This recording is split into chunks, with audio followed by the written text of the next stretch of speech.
Joining us from Washington, D.C. is Congressman Mike Johnson. Hey, Mr. Mike, how are you this morning? Hey, doing great. Good to hear from you guys. Always a pleasure. Okay, I want to talk about this weekend's Louisiana Life March in just a couple of seconds. But first of all, you had on your Facebook page last night that you've been a congressman, a U.S. congressman, like all of 21 or 22 days.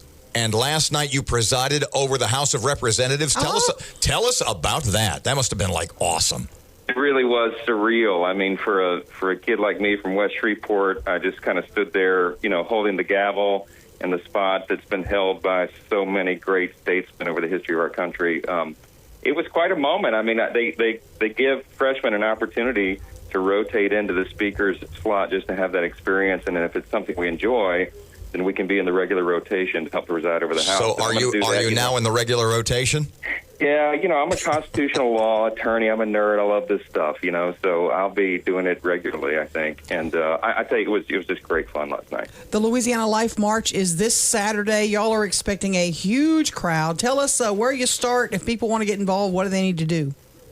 Yeah, thanks, Erin. This is the 4th annual Life March for North Louisiana. We started it 4 years ago. We do the same route every year. So we're going to meet at about 9:45 in the morning at the Louisiana Boardwalk. And if you pull in there to the parking garage, everybody knows where that is. There's a big grassy field right to your right. That's where everybody will be gathering. And we'll gather there, depart about 10 a.m. We'll proceed over the Texas Street Bridge that the state police close for us every year for this event because there's so many people. Then we proceed up Commerce Street and into Shreveport's Festival Plaza, where we have a big program and speakers and music and the whole thing. It is a awesome experience. I call it a life-changing experience for the whole family, and everybody needs to come out. We're expecting 8,000 to 10,000 people this year, and now, it's going to be a lot of fun. You have, every single year, you have described the Louisiana Life March as citizens of North Louisiana and even beyond standing together for an abortion-free Louisiana. Now, when you've been on with us before talking about the Life March, you have tossed out some, and I apologize, I don't mean that as casually as it sounded, some astonishing numbers regarding abortions in this part of the state. Yeah, here's the thing, Robert. Shreveport-Bossier, tragically, is known as the abortion capital of Louisiana. Believe it or not, there are more abortions performed in our backyard than in anywhere else in the state, including New Orleans, Baton Rouge, or anywhere else. There's a reason for that. It's sort of a regional hub. There's lots of dynamics going on. But we were deeply concerned and bothered by that. 5 6 years ago, we sat around and planned the first Life March for the sole purpose of drawing more awareness to the issue. And because, if we can reach out a renewed hand of compassion, reach out to those who are in crisis situations, and stand unapologetically for the sanctity of human life, it makes a difference. And here's the news. Abortions went down last year. The numbers of abortions went down in our region statewide by 11%, in our region by 10% overall. So it makes a difference. That's the first time we've seen a decline in those numbers in a decade. It makes a difference when we take a stand, and that's what these events are all about. The march is just over a mile. If people are thinking, walking over the Texas Street Bridge, I don't know if I can. It's just a little over a mile, right? Yeah, and if someone's unable to make the trek, it's easy. It's a slow pace. There'll be a huge group of people. I mean, from little ones, toddlers, and strollers to the Knights of Columbus and the elderly. I mean, it's just a huge swath of the community representing every socioeconomic background, every racial divide, every denomination, everyone uniting for this one cause. But if you can't make the walk, just meet us in Shreveport's Festival Plaza there for the main program. And I promise you, it'll be an event that you'll long remember. It looks like the weather's going to be great. We're looking forward to a great event this year. I'm kind of looking at some of the info that you've sent out. It says, and Festival Plaza, nationally known speakers, etc. Can you give us hints as to who some of the big speakers are this year?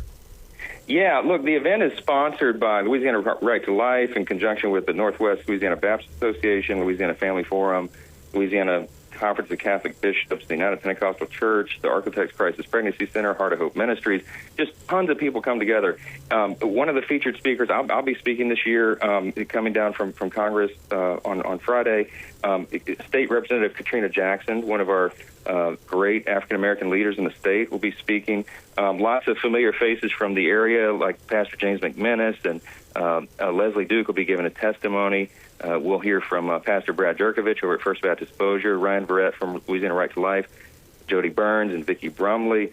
Just a broad cast of folks really that represent almost every segment of the local community and regional community. Excuse me, Mike. I don't mean to backtrack on you here, but you mentioned Katrina Jackson and the African American community. I don't think a lot of folks really realize how abortion, the tragedy of abortion, affects the African American community, not only here but across the country.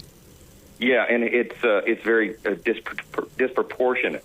Some in the African American community, pro-life leaders call it really genocide, because Planned Parenthood, the nation's largest abortion provider, often sets up its super centers in the inner cities, and their sole purpose is to prey upon the African American communities.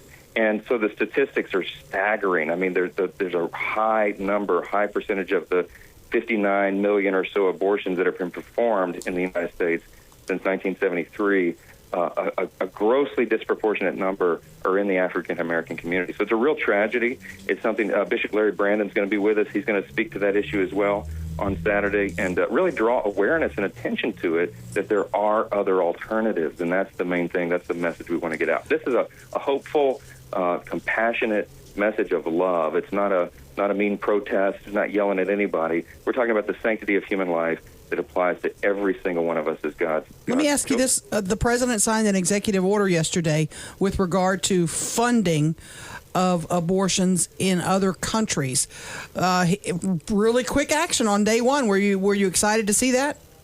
Yeah, absolutely. And today we have another vote on the House floor, some more very important pro-life legislation that's going to come out. It's a resolution about abortion funding, and states should be able to decide how they allocate federal resources, and if they don't want to apply it to abortion, the providing of abortions, they should be allowed that opportunity. That's what the resolution is about today. Look, there's a number of big landmark pro-life bills that we're going to move very early in this Congress in the first 100 days, and people are going to be very excited about. Louisiana, in spite of our numbers, we're still the number one most pro-life state in America.